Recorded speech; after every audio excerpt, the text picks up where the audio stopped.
ada level kedalaman yang beda-beda. Jadi ada orang itu mungkin cobaan hidupnya berat sekali, tapi dia masih bisa tertawa menikmati hidupnya. Tapi ada yang cuma dapat ujian kecil saja seolah-olah dunianya runtuh. Itu degrees of intensity. Penderitaan itu dicerna orang, intensitasnya beda-beda. Bagi mahasiswa yang kuliah, yang mungkin sejak semester 1 IP-nya pas-pasan, terus nilainya CDE, begitu dia semester ini dapat E lagi kan, degrees of intensity penderitaannya mungkin sudah rendah sekali. Dia enggak sakit lagi, biasa. Sudah kemarin nilainya jelek kok Pak, sekarang dapatnya jelek, ya memang istiqomahnya begitu. Tapi bagi yang sebelumnya nilainya bagus terus, sekali dia dapat nilai jelek, wow, itu rasanya dunia kayak kiamat. Sama dapat nilai jelek, bagi si yang satu ini beratnya luar biasa, bagi yang satunya biasa-biasa saja. Maka ini harus kita perhatikan benar saat kita berhubungan, saat kita mengempati orang lain. Kadang-kadang dalam berhubungan dengan orang lain itu kita ngukurnya pakai ukuran kita. Alah, kalau cuma ngomong gini aja kan biasa aja. Lu jangan lupa, mungkin kalau versi orang yang sedang kita hadapi itu menyakitkannya luar biasa. Meskipun menurutmu, ini kan cuma guyon saja, dan seterusnya, yang semacam itu. Jadi itu degrees of intensity. Setiap orang menanggapi apa yang menimpanya secara berbeda-beda. Termasuk penderitaan ini. Tidak selalu ukuran kita cocok dengan ukuran orang lain. Kita merasa ini sudah berat, luar biasa, dan kita menganggap orang lain pasti juga seberat kita. Ya tidak mesti. Bisa jadi orang lain menangkapnya biasa-biasa saja. Hidup ini memang banyak penderitaan, tapi jangan lupa ada orang yang kalau bahasanya anak-anak muda hari ini, orang-orang yang agak lebay tentang penderitaan hidupnya, sehingga mengalami delusi. Kalau ini teori psikologi ini.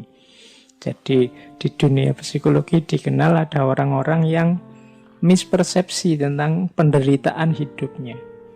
Ada yang namanya delusi hipokondris, ada namanya delusi nihilistis. Delusi yang pertama ini ciri orang yang mungkin bahasa kita negative thinking. Dia selalu merasa diriku ini selalu menderita. Aku ini kok susah terus, aku ini kok sakit terus. Nggak ada senengnya hidupku. Itu secara psikologi juga disebut delusi. Delusi itu berarti semacam tertipu, dia memahami dirinya, mispersepsi tentang dirinya. Apa iya sih hidup kita ini 100% isinya susah terus, menderita terus, kecewa terus, cemas terus? Kan enggak. Masih banyak hal yang bisa disyukuri. Tapi orang-orang yang kena delusi ini merasa bahwa hidupku selalu menderita. Sejak aku kecil sampai sebesar ini, tidak pernah sekalipun aku bahagia. Itu jenis delusi. Ada yang lebih dari itu, namanya delusi nihilistis. Delusi nihilistis ini merasa bahwa tidak cuma aku ini selalu menderita, tapi aku ini sudah tidak ada harganya. Tidak berguna lagi aku hidup di dunia. Apa gunanya aku ada sekarang? Nah, itu namanya delusi nihilistis. Menganggap dirinya tidak penting lagi untuk ada. Untuk yang mengalami yang kedua ini hati-hati. Karena jangan sampai melahirkan tindakan-tindakan yang merugikan diri sendiri dan orang lain. Jadi penderitaan ya kita akui, hidup ini memang banyak sekali hal-hal yang membuat kita menderita dalam tanda petik, tapi ya jangan berlebihan sampai tadi mengalami delusi, menganggap hidup kita selalu tidak ada senangnya sama sekali, atau yang nihilitis, hidup kita ini tidak ada harganya. Saya itu apa sih Pak? Sekarang kan banyak itu, apa sih aku ini kan kayak remah-remah rengginang itu hari ini kan banyak istilah itu, ya ndak apa-apa untuk guyon, tapi ya jangan sampai beneran kita merasa bahwa hidup ini ndak ada harganya.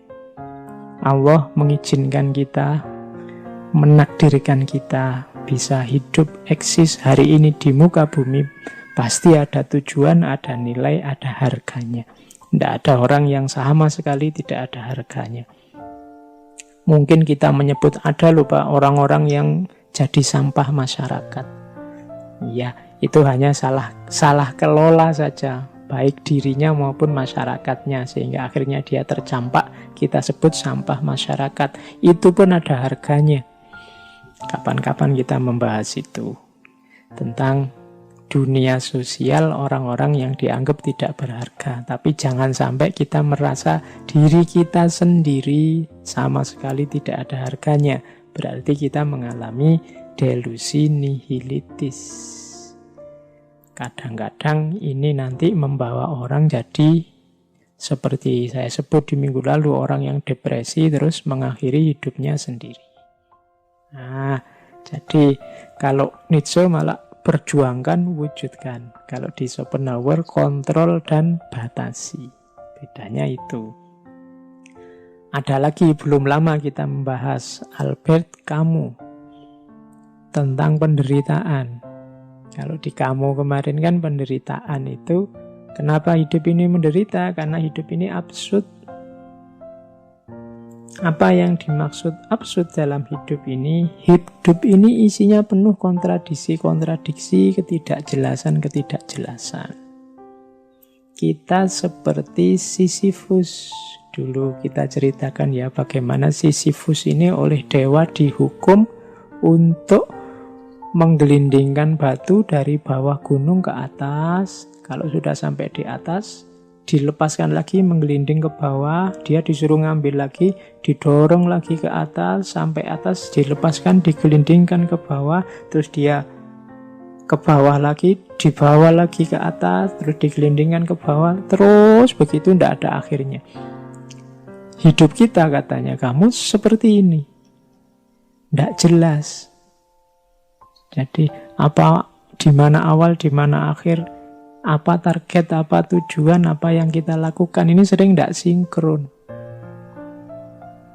Jadi hidup ini absurd. Ideal-ideal yang ada di kepala kita sering tidak nyambung dengan kenyataan hidup yang kita hadapi sehari-hari.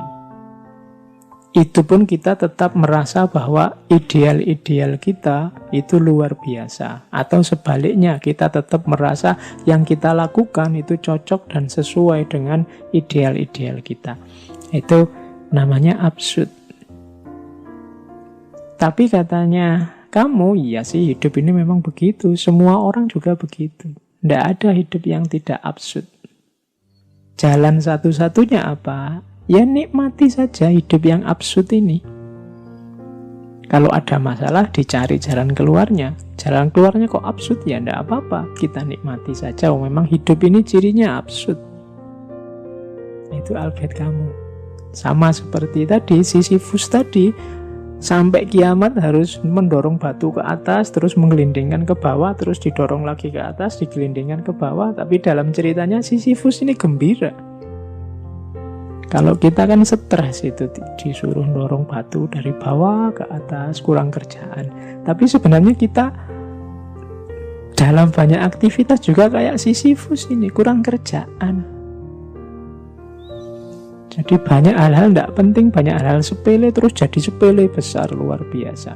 Kadang-kadang yang penting, urgent, jadi sepele. Betapa absurdnya hidup kita. Nah itu katanya kamu, ya enggak apa-apa, ya hidup memang begitu absurd, nikmati saja dan hadapi. Kalau kamu ingin berjuang, ya berjuang saja dan nikmati perjuangan itu meskipun seabsurd apapun usaha dan hasilnya. Tentang penderitaan itu ada beberapa quotes yang saya bawa, cuma ini mungkin quotes ini dibaca terpisah-pisah dari narasi sebelumnya karena ini mungkin konteksnya harus pas. Misalnya quote dari Timothy Leary, dia bilang, all suffering is caused by being in the wrong place. If you are unhappy where you are, move. Semua penderitaan itu berasal dari ketika kita di tempat yang salah.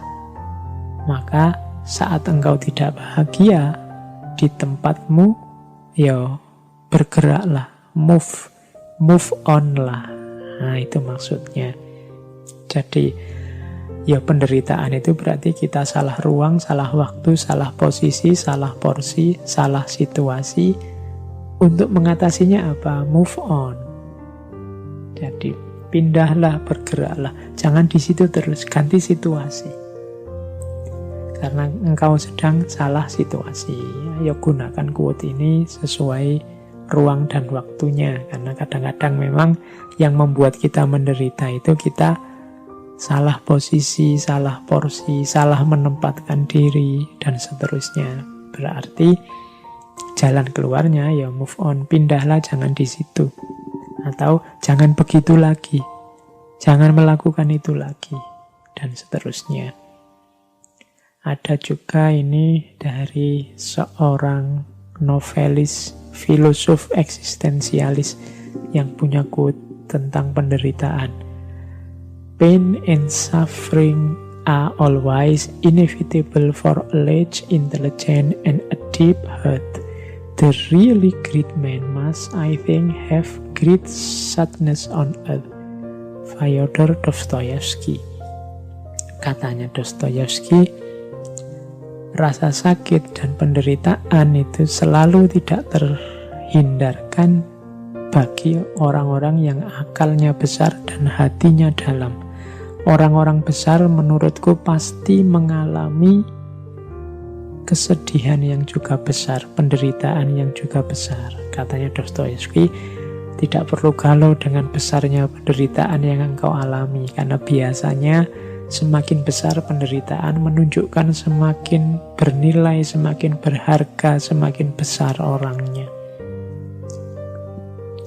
Orang-orang besar itu perjuangannya lebih keras, penderitaannya juga lebih besar. Menurutku, katanya Dostoyevsky, great men must, I think, have great sadness. Semakin besar penderitaan menunjukkan semakin tinggi, semakin besar orangnya. Nah, itu menurut Dostoyevsky. Jadi kita tidak perlu galau. Kalau kok porsi penderitaan hidupku lebih besar, jangan-jangan memang kita ada bakat jadi orang besar atau mau jadi orang besar. The great man must, I think, have great sadness on earth. Nah, quote ini bisa dipakai untuk membesarkan hati kita.